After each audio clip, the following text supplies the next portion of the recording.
So, welcome to the Let's Talk Business Coaching. This is number 19 in the series so far. Quite really stacking up. And the theme for this evening or this afternoon is continuous learning, knowledge development, training, and that type of thing. And the idea came to me, and it was literally only earlier on today, so being very honest about this, was because I know one of the people in Luxembourg, one of my colleagues in Luxembourg, some time ago, nobody on the call here, nobody that you know, she wanted to start her like a health training, coaching business, health and nutrition and well-being, that type of thing. And she started it, I'm going to say 5 years ago. And I literally got a message from her 2 weeks ago. And I said to her, how are you getting on? Oh, she said, well, I've got another couple of training courses to do. I've got a retreat to go on. I've got some more books to read. And she's been continually doing training and events and workshops and seminars and things like that for 5 years. She hasn't got any clients. And she thinks she's got at least another 12 months of training and seminars and workshops to go before she's ready to launch her business. Which I said, okay, well, good for you. That's great. But there does seem to be an unfortunate pattern with some people where they use knowledge or perceived lack of knowledge as an excuse not to do things, not to get on with things. And really, from us as coaches in coach world, how much time should we spend on professional growth and development of knowledge, and how much time should we spend on getting stuff done and just rolling it out? So and Gareth, I know you have you're obviously highly qualified with a mini MBA as well, of course. But what's your smiling when I say that? I don't mean to deprecate it. But no, so what's your? Are you a bookworm? Are you learning all the time? Are you consistently reading and workshops and seminars, that sort of thing? Or are you a bit more relaxed about it? What's your approach for knowledge and development? No, I think you have to be a learning and development specialist almost when you do this job. And I attended a rather good workshop on Friday, David. Actually. Did you? Who was giving it? Who was delivering that? Some guy, some bloke. But yeah, some bloke. But actually, I was at the very nice lunch. Apart from dessert, and somebody said to me, so you're a coach and you have a coach. Well, how does that work? And I was like, well, of course I have a coach, because if I for a number of reasons. One is coaching works, right? Yeah. So why wouldn't I? Sure. And number two is, if I'm asking people to invest in me as a coach, I need to do the same in somebody else, right? And a lot of people go, but you have a coach, but you are a coach, but you have a coach. Like, what, are you not good enough yet? I'm like, nah, that's not the reason at all, no, right? It's if I'm operating at 99%, well, there's still a 1% improvement there. Sure. And I think your question was, am I a booker? Yes, I am. I like reading. I enjoy reading, and so I've always constantly got a book on the go. Mm-hmm. And I'm always making sure that I'm getting through book recommendations and a reading list and that kind of thing. And and it's interesting. It's interesting. Your person there. Can I share my screen? Yeah, just 1 second. I've got, because I'm. You say I've just attended one of your events. I'm putting on an event myself, David. So you might want to get over to the UK for it. But but this is one of the slides I'm going to be presenting on, right? And what I've discovered is you've got three types of people. You've got circle people, zigzag people, and straight line people, right? And then so the circle people, they've got their current state, and then they do a whole load of learning in the middle, and they don't even get out of their comfort zone, really, because they're just too busy learning. They're too busy going around the learning merry-go-round.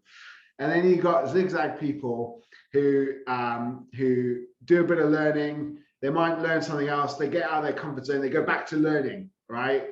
And then they do a bit more learning, and they get out of their comfort zone, and then they think, oh, I can't do it, and they go back to learning. And then you've got straight line people, and straight line people just identify where they want to be, do the learning, get out of the comfort zone, realize that's a good place to be, and carry on. Yeah. Right. And so, that person you were describing earlier is probably a circle type person. No, I just do that course. It fits into that sort of cycle of training and knowledge. Yeah. Yeah. Exactly. Right. So, and there's different mind states, which I won't really go into unless anybody wants me to, about why certain people are that way. But it's really important. Oh, I think you froze. I think Gareth's frozen. Oh no! Oh no! I think he has.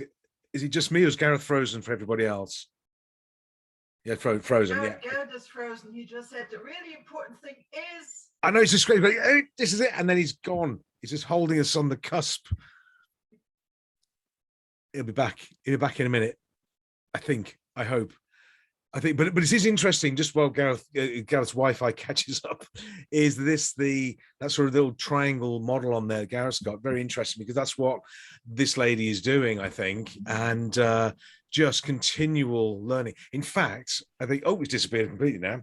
I think what it was with this, and I see it with other people as well, is once they start to understand they need to learn some stuff, don't know. They don't know a little bit, and they read a couple of books and go to a seminar and go, oh my gosh, there's loads more stuff I don't know. Therefore, I've got to go in learning mode. And there's loads of stuff that all of us don't know.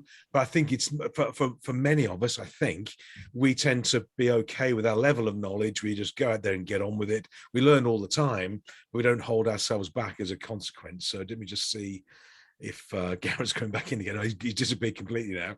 So we'll see what happens when he signs back in again. But is that a pattern? I mean, is that a pattern anybody recognizes either from themselves or for colleagues, clients, that sort of thing as well for in your world?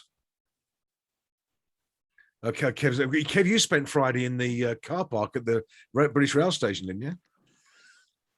Still got me tickets. Oh dear! I felt your frustration, mate. I felt your frustration, but anyway, proper set of jobs. But honestly, it was terrible. Terrible. So sorry. Anyway, go on. Yeah. It's definitely in my early days. I was stuck in that loop of I've got to learn, I've got to learn, I've got to learn. I've got to be better than. I've got to know more than them. Right. Okay. I don't ever want to get caught. I suppose it's that imposter syndrome thing. I don't ever want to get tripped up not knowing what I know. I don't know enough. Yeah. What I've found recently, I've changed my tack a little bit. I don't buy as many books nowadays. Good. And one of the things is that actually they're all pretty much the same, weren't they? Yeah. They weren't. I wasn't particularly learning new stuff. So what I tend to do is revisit books now. Yeah. And I also changed my tack as well, because you're ninjas. You got to read 2 books a day, haven't you, or 2 books a week? Yeah. But I instead of getting through books, I've changed my thing to getting from books. What can I get from them instead of getting through them? So instead of reading a dozen, a book every month, if I read one book every quarter, what can I get from it that I can apply? Yeah. Yeah, absolutely. I think the thing is, when you look at certain genres of books in particular, and you look at maybe the personal development, the mindset, and this sort of thing, they do repeat a lot. There's a lot of this sort of repeated. It's the same thing with a different approach to it, that sort of thing. And I've got lots of books and the stuff up in the attic in the barn and stuff like that. And there's a lot you could sort of photocopy many of them. I think they also borrow from each other. But having said that, I got a new book today. But only I got Mark Dybulls, but only to support him. Oh, good. Well, he's a good lad. Anyway, we know Mark. He's a good lad. Yeah, worth a look. Yeah. That's the first new book I've had in months. Yeah. Good. It's a good thing. It's a good thing. And Gareth, you're back. Welcome. He's gone again. Frozen again. No, he's not. He's just a facsimile. He's not the real Gareth, I don't think. So never mind. And Cloud, is this something you recognise for you or for your colleagues and associates? Yeah, I think that for many, this perceived lack of knowledge is a very nice excuse. Not to venture into the comfort zone. I mean, outside of the comfort zone. I'm sorry. That discomfort for many is so strong that they would come up with any excuse, and that one's always a very ready one, because it is such a subjective thing. On the other hand, we have some people that go full throttle into the coaching world and they have no clue about anything. So that's the other extreme. So I think we need to be kind of in the middle. And I am somebody, I think I'll always be learning also formally. I like when there's some kind of structure in terms of attending workshops or whatever. And I think it also has to do with just being in the energy and being with like-minded people and exchanging, because I actually was at a seminar this last weekend, incidentally, in Germany. And it was a 3-day workshop. It was so full packed with new stuff that it didn't leave much time to exchange with the other participants, because we worked until 10 o'clock at night. And so I think that also is important, to just stay in that energy of just positive excitement of studying. I think it's a really good point, interesting point you make, a good point about the, knowledge or perceived lack of knowledge being a very good excuse to stay safe in the harbor and justify it to ourselves why we don't want to get out there and do something because we're not ready or whatever it is like that. And I think regularly it's not true, of course, it's just a mindset thing. But there are, I do see so many people are in learning modes, they are, and we all in learning modes, but at the same time, we've got to get out there and do things. So Mr. Hughes is back with us, I think. Are you back? I just want internet, David. That's all I want in life. Is I just want Wi-Fi. Is it Brexit? Is it COVID? Or is it just Devon? It's all of that. It's Brexit. It's September. It's the wrong type of sunshine outside. There you go. Exactly. Yeah, you can't get Wi-Fi in September, of course. It can't be Brexit, because our Wi-Fi. My wife came down after 11 o'clock this morning and said the internet has been down for over an hour. That's strange, because I've been using the internet for 2 hours. What she meant was that her Wi-Fi dongle that's plugged in upstairs has given up working. And so I reset everything and did everything, and it worked. And then when I went on to this meeting, I got a flash up on my screen saying you've got very low bandwidth, which when I checked the bandwidth is not true at all. That's not you personally, I take it. They're talking about Wi-Fi, are they? Yeah. It's good. So you can't blame Brexit for dodgy internet. I've got an elaborate plan coming to siphon gas. Go on. Okay, I'm going to siphon gas off of David. There you go. Exactly. Well, because in the UK, there's no gas, there's no chicken, there's no CO2, there's no beef, there's nothing. The whole place is just a wasteland now, complete wasteland. Anyway, I'm sure it's not. It's going to be fine. It's going to be fine. But again, Phil, I mean, I know in your field, do you come across this at all for either clients or colleagues, associates, where they're nervous about doing something because they feel they don't know enough and they hold back a little bit as well? It's not so much nervous about not knowing stuff that you've already been told about. It's the landscape where we are is changing almost on a daily basis, and and then you get something else in it. Oh no, I need to know about that because the clients might want to know, and then and you're constantly trying. The way I get around it is I make a note of it, and come Friday afternoon, if I still haven't learned anything about it, then it's on the list to be done. Yeah. If it's not done that Friday afternoon, it's not done again until somebody asks me about it. Sure. So although there's constant learning going on, I put aside Friday afternoon to do the positive learning stuff, and there's a list of stuff that I need to do my research on. Sure. So it means I'm not then stuck up from Monday through to Friday lunchtime going, oh, I must know about this. Yeah. Your learning style, are you a book person, a video person, or podcasts? What's your preferred learning style? Yeah, a mixture of them. Depends what I'm the objective of the learning. I do have an old book which I took out a couple of weeks ago because I wanted to take snippets from it. and it's been sat on my desk, and occasionally I just flick through it and say, oh, that's interesting, I'll do that. Yeah. So that the book side of it is simple. What I find with videos is the things that come across on video badly are just about everything, because the people that do the videos are taking forever about it. Yeah. And you think, right, what I want to know is this. Where is it in the video that they talk about it? Yeah. And it's much easier with a book or a web page to go, there it is. That's what I need to know. Thank you very much, and move on. Yeah. No, I jumped onto a webinar today, a LinkedIn Live, I think it was, and it sounded really interesting. This lady had built this business and blah, blah, blah. So I watched it. It was in the background, we were ticking along, and it took like 20 minutes to get through all the, hi, how are you? How have you coped with this? And what you're doing, what you're eating for lunch, what sort of junk.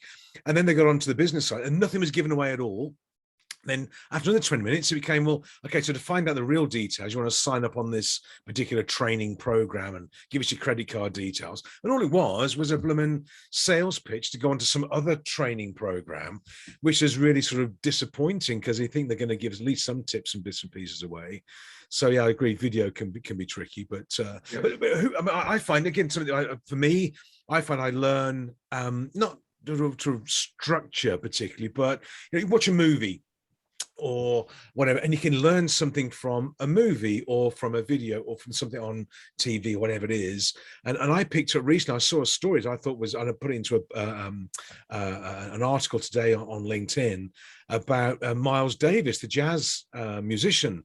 And he tells this story that if you make a wrong note, it's not wrong if the next thing you do, the next note you play, makes the wrong note appear correct. And there's a great story there. I thought, wow, that's great. And so that came from something I saw somewhere, and I sort of researched it and nicked it and built it in. And what I find is, maybe it's a personal thing, but I'll open up to anybody's things. I find an idea like that about the story of Miles Davis with Herbie Hancock in Stuttgart in 1963, and I want to own that story. So for me, I want to write it into an article, a blog, or a post or something, so that I'm sort of associated with it. And I don't own it because it's his story, but it's something that I'm associated with. I sort of collect all these bizarre ideas, and I find that drives me on as well. Is it just me, or is anybody else sort of feeling like collecting storyboards as well? Is that something that other people do? Am I just a bit strange? Yeah, Cloud, is some sort of thing for you? I sometimes feel very inspired by quotes. Yeah, there you go. When I'm at a lack of ideas for a blog post or something like that, I would just go into some collection of success quotes or whatever topic I feel like that day. Yeah. And then you just take this little spark and you take it wherever it takes you. So the post is still going to be completely yours, but it was just a spark to ignite. Yeah, absolutely. And I think, I think in coach world or training world or development world, whatever we want to call it, I think these sort of metaphors work really well if we give an idea or a principle or a story or something. And I think allowing people to create their own storyboard as a consequence of that, their own story for themselves, if they're tuned in, I think that can be really powerful. So yeah, okay. It sticks with people much longer when it's kind of a story, it's a metaphor of some kind. Yeah. Than if it's just some dry tidbit. Yes. Yeah. Okay. And again, Kevin, I know you're not allowed to buy books anymore, but about yourself, do you collect sort of metaphor? Because you've got fabulous stories about your life and career from Manchester, the football club, and all these sort of things. Do you use that to its fullest extent, do you think?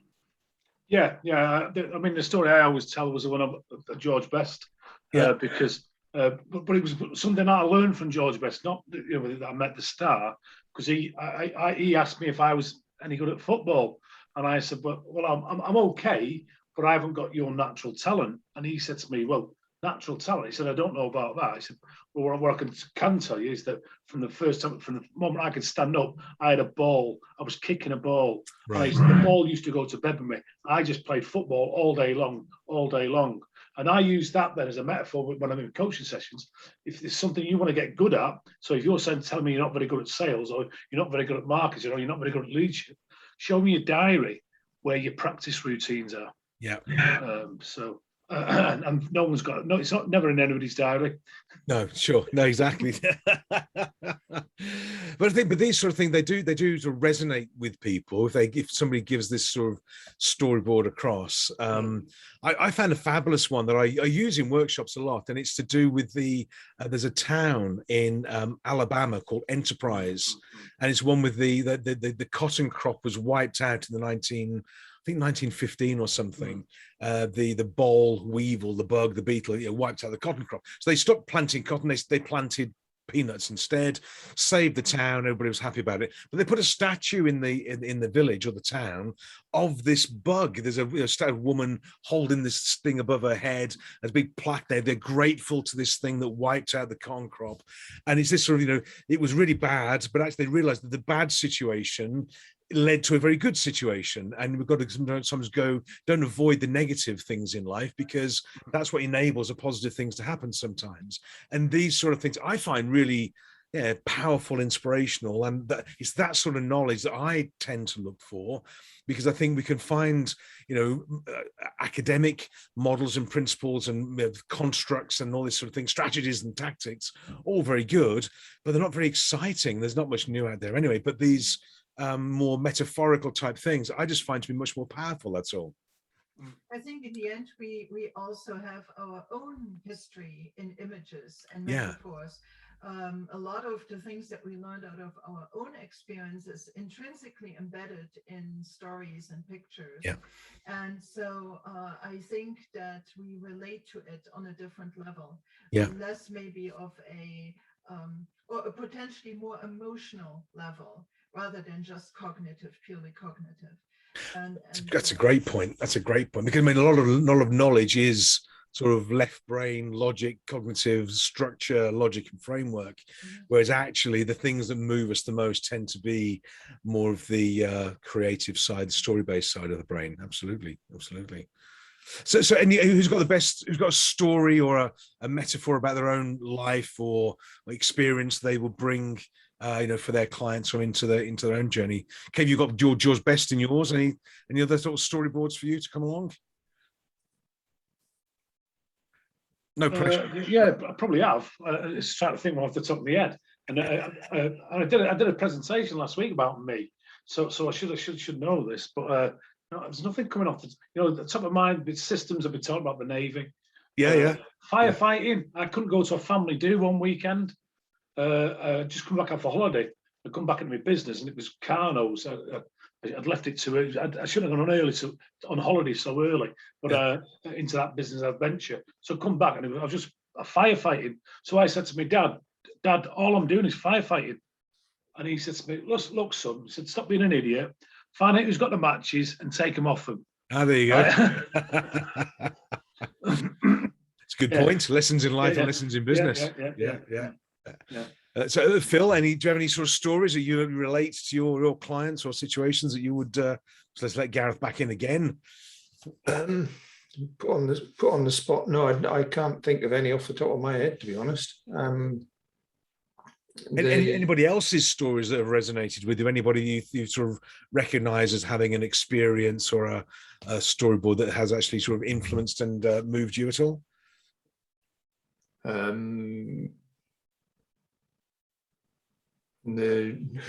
Again, not off the top of my head. This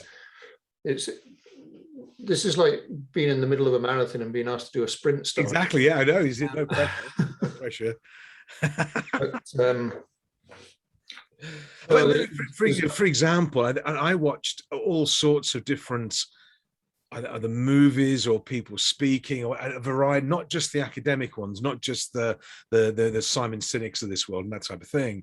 And I found what I thought was a great little video. It's of Jim Carrey doing a high school, university speech, and he was talking about his dad, and he said his dad thought he had a safe, secure job as an accountant, and he was actually fired from that safe, secure job, and they really struggled afterwards. And he said you can fail doing what you don't want, So you might as well take the risk of doing what you love. And I thought, wow, that's huge, you know, those sort of little phrases and sayings and motivational things that really hit home. I think that would resonate with a lot of people in a job, for example, when they're starting their own business or going on their own journey. But you know, you can fail doing what you don't want. You may as well take the risk of doing what you love. It's like, crikey, yeah, why not? You know, why not go for it? I find all those little things, and I save those videos and drop them into, you know, events and workshops and that sort of thing. So it can be, I think knowledge can come from anywhere. And Mr. Hughes is back with us now as well. Mr. Hughes, how's the internet? Is it staying with us now? Dare you unmute? I don't know. It's so dodgy. It's unbelievable. It's not great, is it? But still. No. It's been fine all day. It's you. I think it's you, David. We'll blame the French. We'll blame the French. Blame the French. There's definitely the French. Yeah. The French internet. You never know. You never know. But it does just keep surrendering. So. Any stories, metaphors for you that are particularly, you know, interesting and motivating? Motivational stories. I like the Nike Dream Crazy advert. Have you seen that? I quite like that. Yeah. As a motivating piece. I try to watch something most days that is motivating and challenging. Yeah. It doesn't always work out, but even if I watch something, I quite like those you just talked about, the graduation speeches, and there's a few good ones of those and that kind of thing. And yes, that's what I try and do for motivation. Perfect. Thank you. I found one, and I've got another blog post coming out about this probably tomorrow now. And it was on YouTube, I think, just this guide in this video. And what apparently, without all the details, 1943, December 1943, United States bomber flying into Germany, got shot to pieces, like really bad. 3 engines knocked out, the wings were all tatty and all that sort of thing. They were really they turned back to go try and get back to England. And a German fighter took off, saw the plane, was going to go after it and easily shoot it down, but he realized that the plane wasn't shooting back at him. There was nothing coming back, so he flew up alongside it, saw the state of this aircraft and the wounded inside and all this sort of thing, and he escorted them back over the channel, and they landed safely in England. And he escorted them so that the German anti-aircraft guns wouldn't fire at the bomber with the German fighter close to it. And he got them back. And after the war, the German fighter pilot ended up living in Seattle, I think, or Vancouver.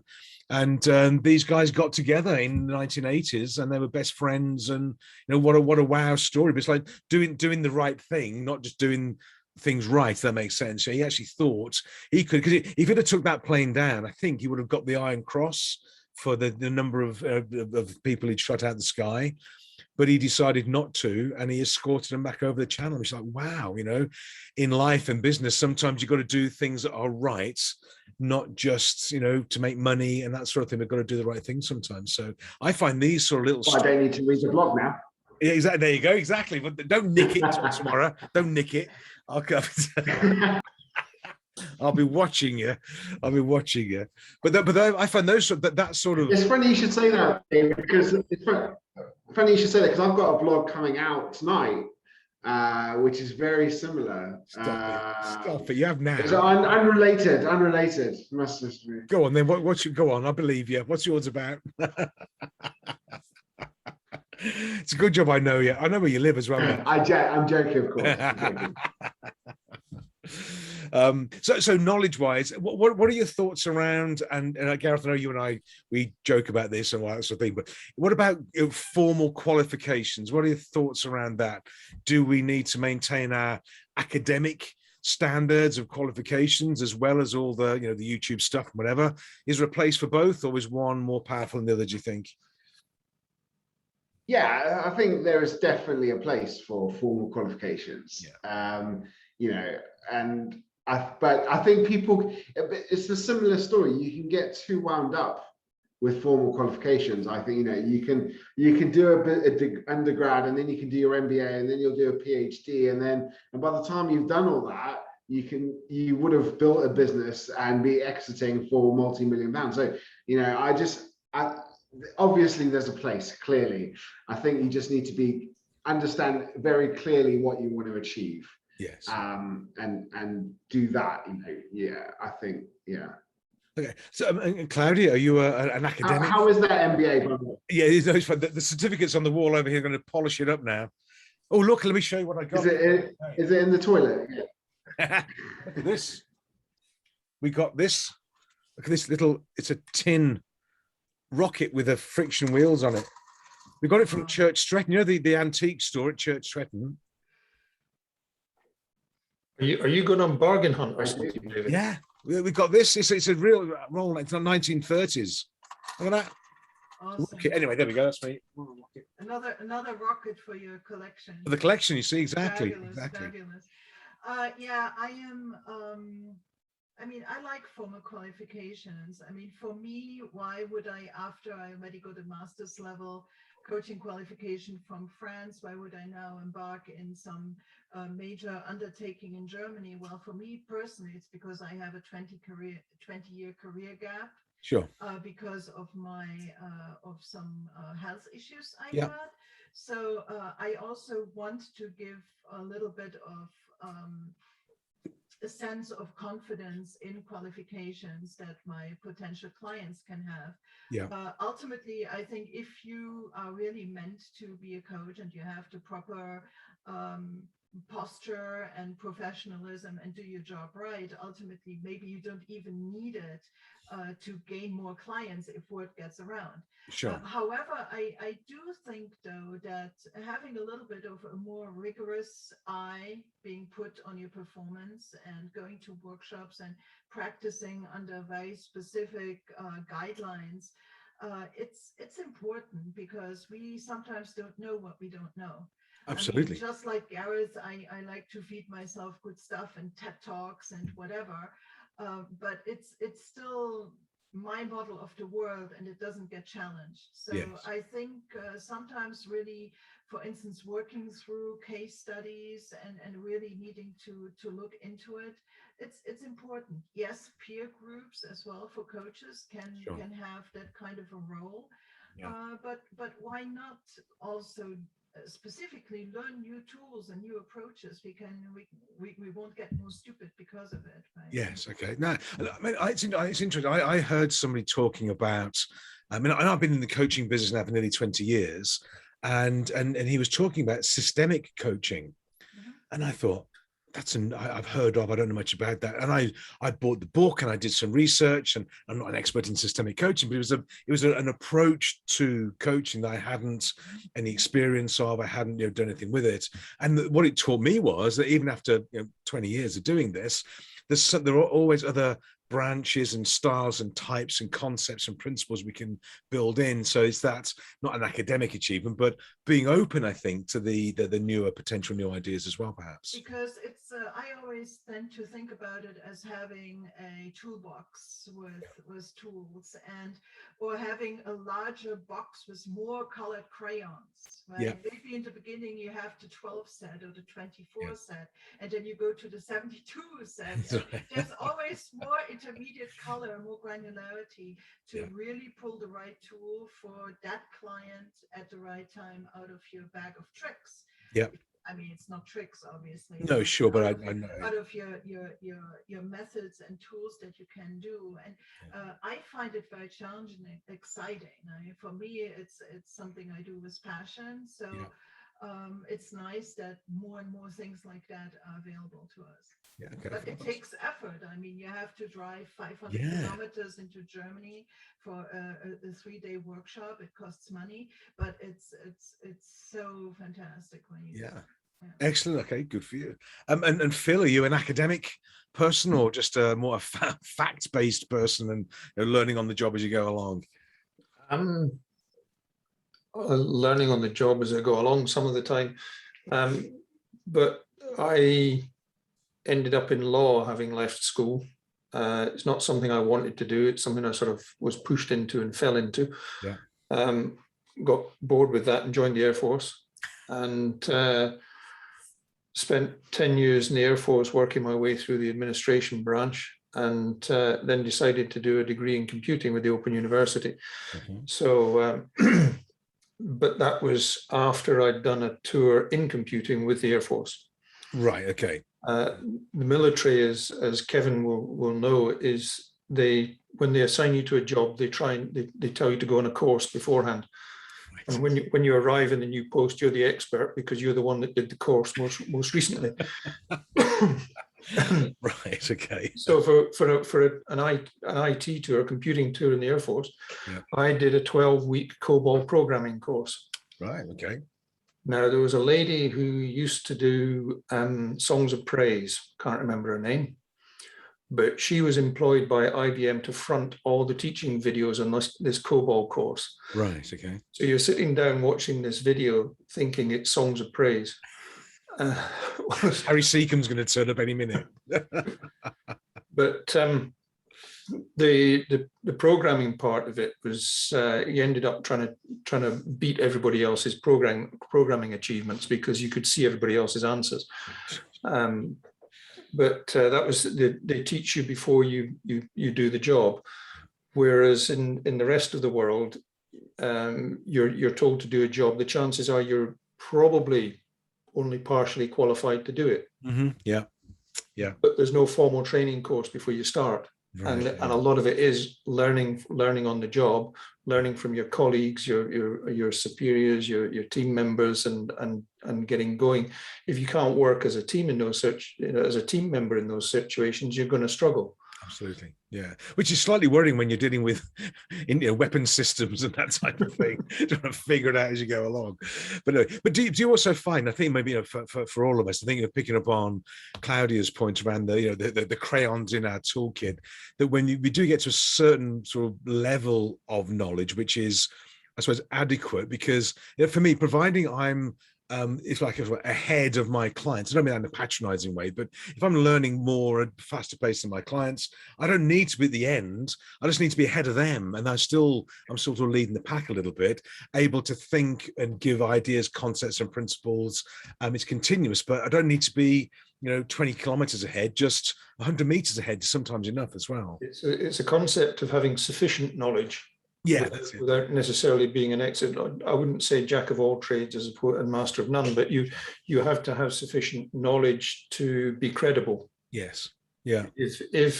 And you're not the one that decides whether or not you have sufficient knowledge. It's the person who's listening to you that decides whether or not you have the sufficient knowledge. Yeah. It's you as the presenter, the salesperson, the expert, if you like, to demonstrate that you have that knowledge. Yeah. And if you do that through academic qualifications, one of the things I know is that academic qualifications come in two types: the general qualification and the specific. Yeah. So if an undergraduate degree is a general qualification in that subject area, if you then go on and study a master's degree in part of that area, you're beginning to specialize. Yeah. And you find that when you go into the big bad world, you generalize again. Yes. Because you have to before you can then specialize again. And going back to the military, they formalized that. You start off as a generalist, you then specialize. And as you go up through the system, if you go up through the system, then you begin to specialize again. Sure. And then right at the top, you're a generalist because you're expected to be in charge of everything. Yeah, that's right. Hence the title general, I guess. That's where it comes from, isn't it? Certainly in the army anyway. So I'm sorry, Claudia, did you have a point? Sorry. Yeah, the thing is, I want to clarify here that for me personally, having more crayons is to improve my own perception. Because obviously, as coaches, true coaches do not give advice. They don't have the ready-made,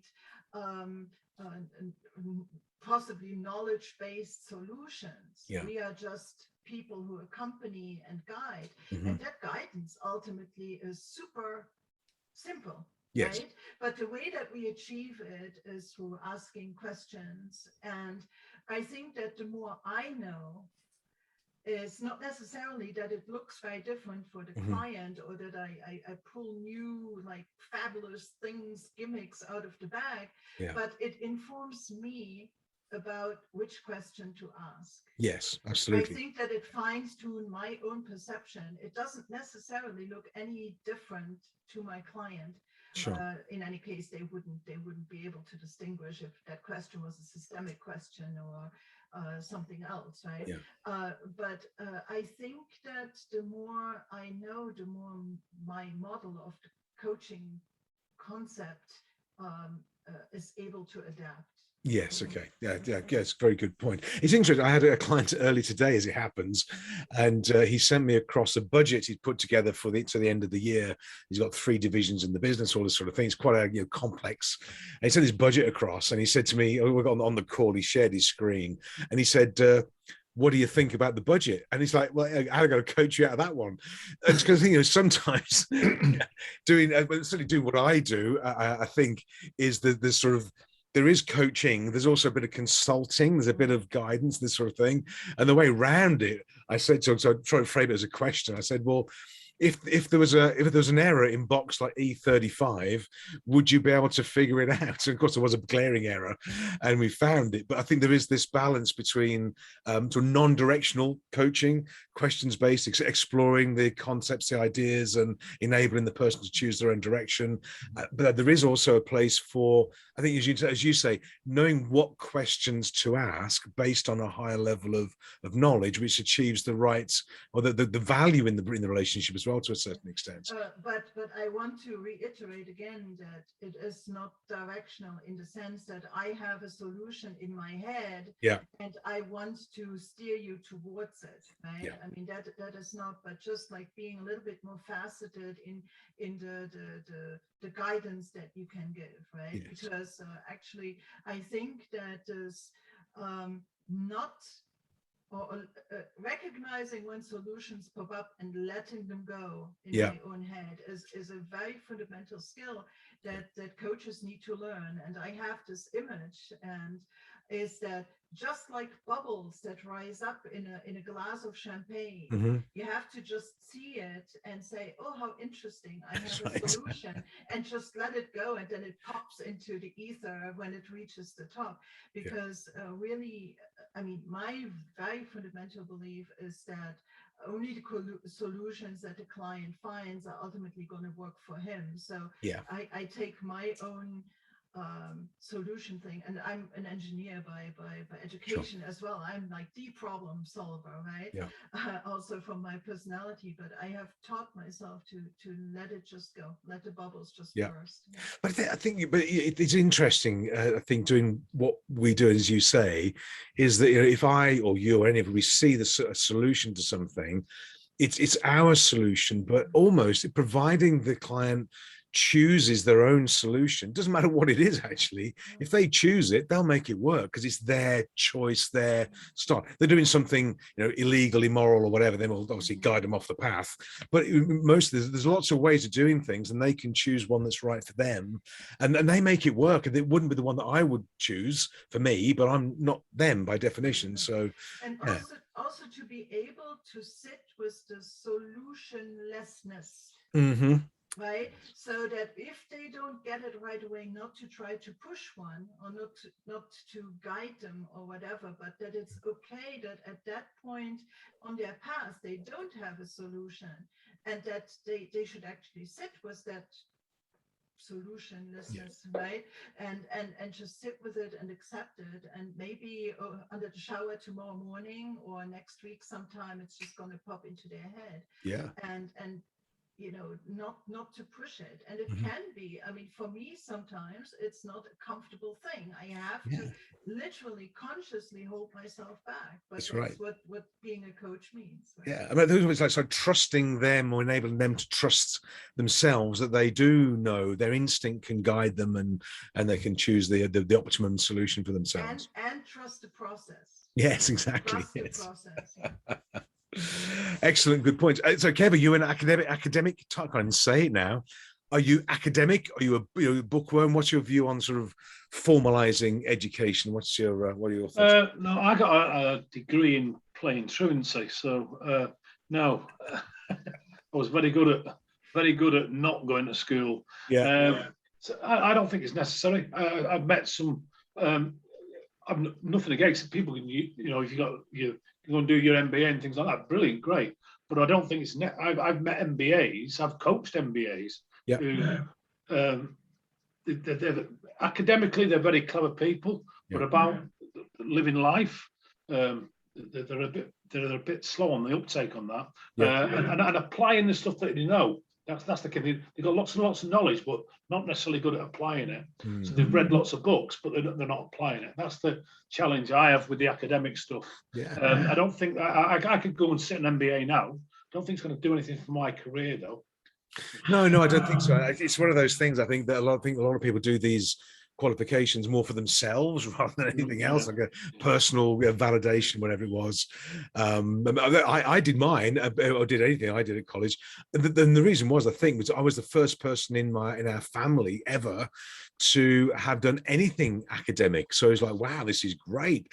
And I went and did bits, ended up doing the master's degree, and it was like, crikey. And was it any good to me? I don't know, really. I have no idea. I mean, I'm here speaking with you guys, so I'm in the right sort of area, I suppose. But I'm glad I did it. Would I do it again now? I don't think I would, to be fair now. But it was interesting. It was interesting. That's all I'd say about it, I suppose. Well, I think I've got a house full of, well, I haven't got, they don't live here anymore, but I had a house full of academics. My Sharon's a PhD. Of course, in English, and Joe's got, I don't know if it's 2 or 3 degrees in IT. And they always sort of go at me, you know, but I haven't got any qualifications. To say, yeah, but I'm working 20 hours a week and you're working 60. And they're sat in your house as well, you notice. Yeah. Quite right. Quite right. Okay, so we're going to sort of begin to wrap it up. Gareth has disappeared. I think his internet's finally let him down. So I'm going to go for a book recommendation or knowledge recommendation. Anybody got any tips and ideas for anybody listening to watching to this? Where to go to get tips and ideas and knowledge? Kev, you're a bit of a bookworm. Any top book recommendations from you? Good book from a coaching point of view is The Courage to Be Disliked. Okay, which is quite a deep book. And I tell you what, I came across a cracking quote last night, and I'll give you this one. We don't create abundance. Abundance is always present. We create limitation. I thought it was, that's deep. Yeah, there you go. Yeah. Very cool. Yeah, absolutely. This is great stuff. So, okay, good. Love it. Okay, thank you.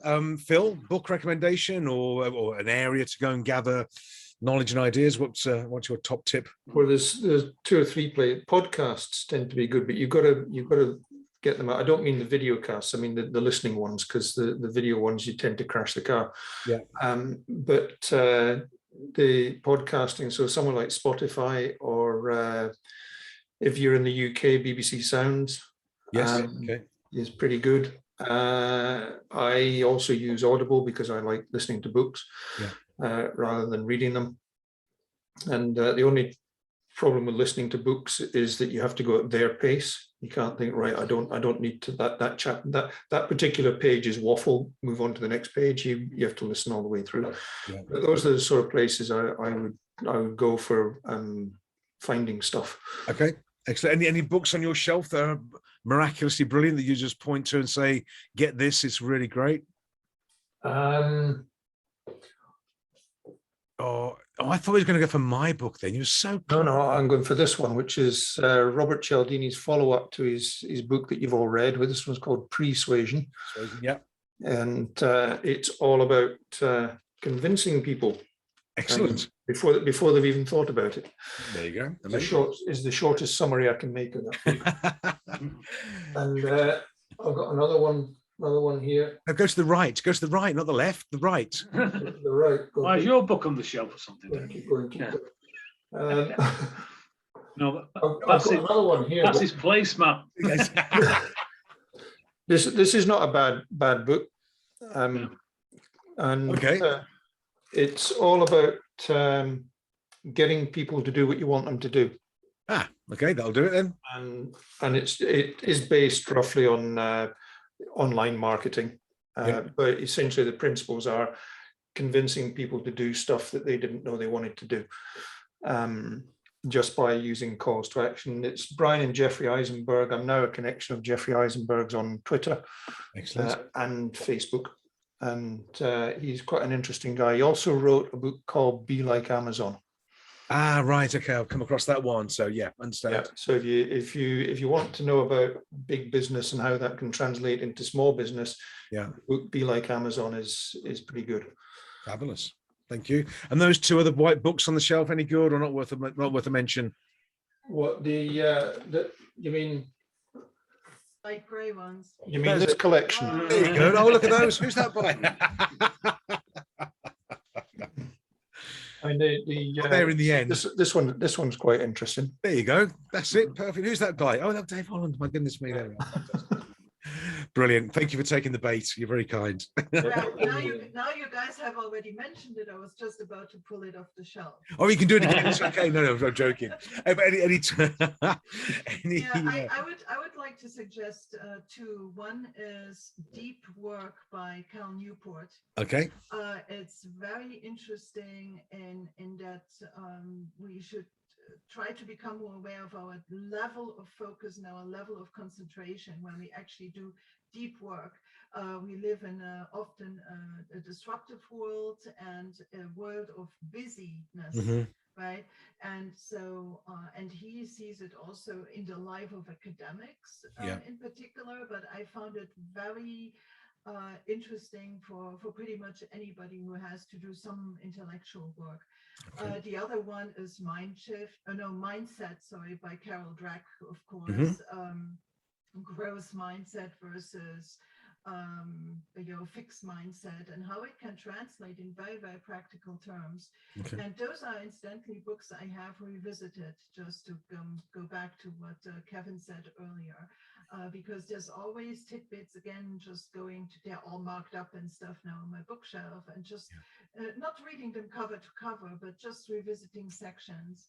Yeah, which really is quite compelling, again, to really focus you. Yeah. Fabulous, great recommendations. Thank you.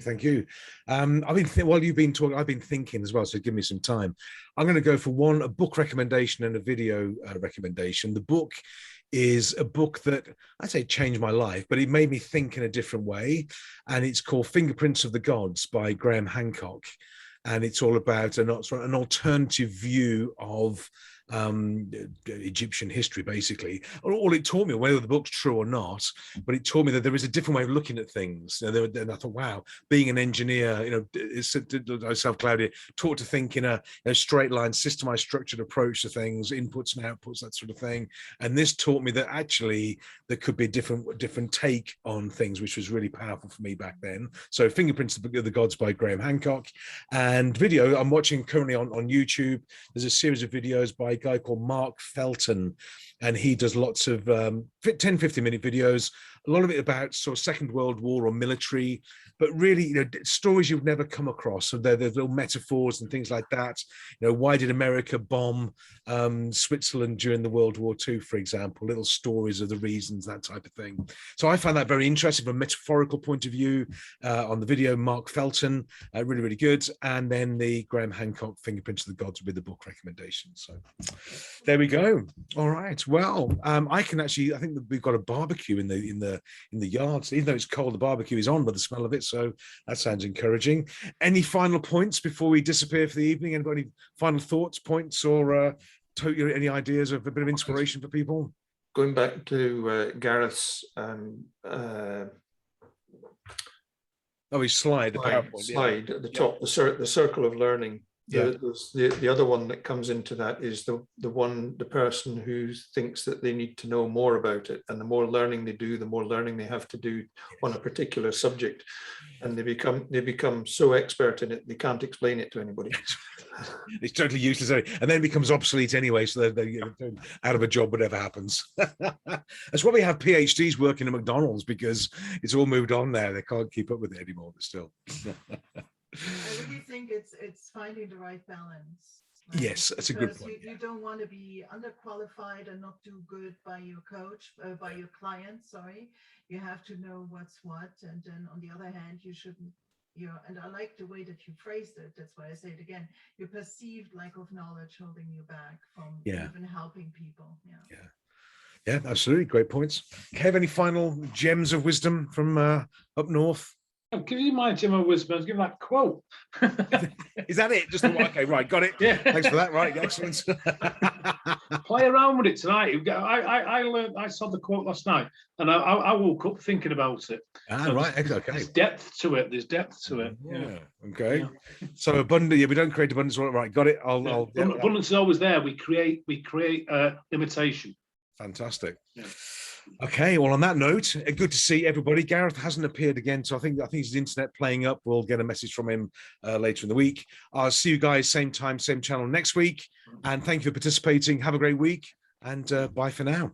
Okay, right, brilliant. Bye-bye.